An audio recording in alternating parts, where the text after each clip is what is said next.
So we're now ready to do some examples of Newton's second law, and I will start out with a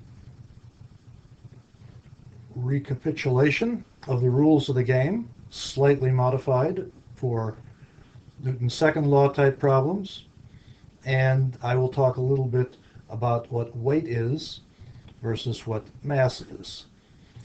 After that, we'll do several videos which will demonstrate how to solve Newton's second law problems.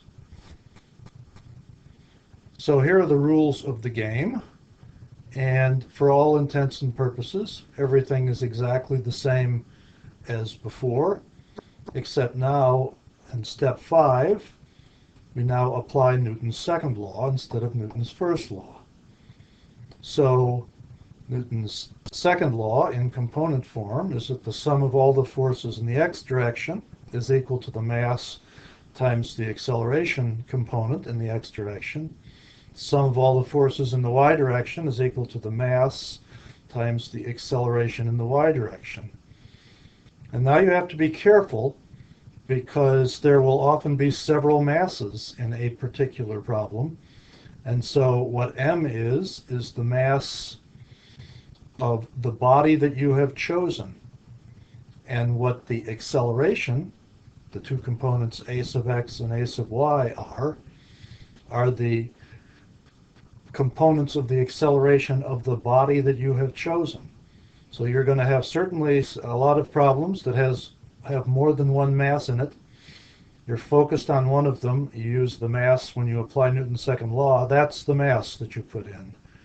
When you apply, when you talk about the acceleration of that object, the acceleration is the acceleration of that object, not somebody else in the problem.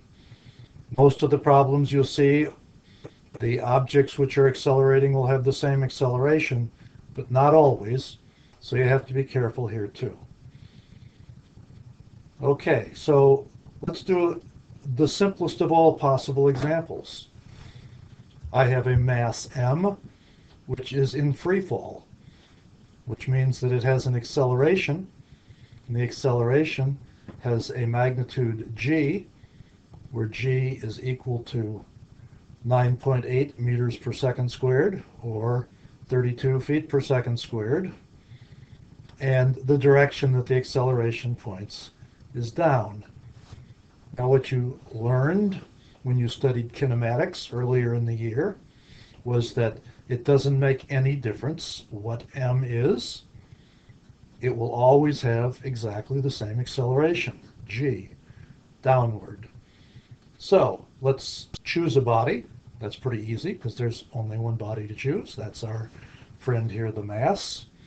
And we say choose a coordinate system. Okay, so I will choose a coordinate system which points like this, and this will be my plus y direction, will be this way. Okay. Find all the forces on the mass. Well, there's one and only one force on the mass, and that's its own weight. And that's a vector that's pointing in my negative y direction. Okay. Choose. Now we do is resolve all our forces. Well, that's easy. W sub y is equal to minus y. Whoops. W sub y is equal to minus w. And that's all the forces, so that's all the resolution I have to do. Apply Newton's second law. So the sum of the forces in the y direction is equal to minus w is equal to m, which is the mass of the falling object, times its acceleration in the y direction. Okay? And that's equal to m. So what's the acceleration? The y component of the acceleration is minus g. So I end up with an equation which says w equals mg. Okay.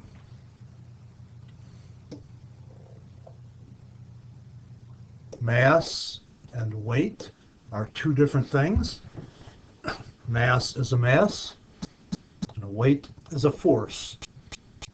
So we have to be careful not to confuse the weight of an object with the mass of the object.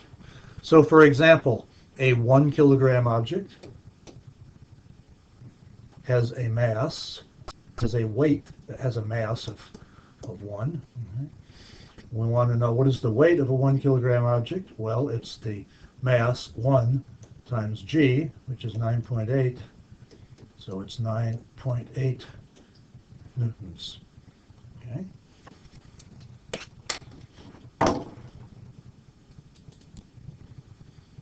From now on, I will almost always be working with kilograms and newtons. Up till now, I've worked with pounds simply because I know that you all are most familiar with pound as a unit of force. Just so that you have a feeling for what's going on, 1 pound, 1 pound is equal to 4.45 newtons, or 1 newton is equal to 0.225 pounds. So as I said in an earlier video, a newton is about a quarter of a pound.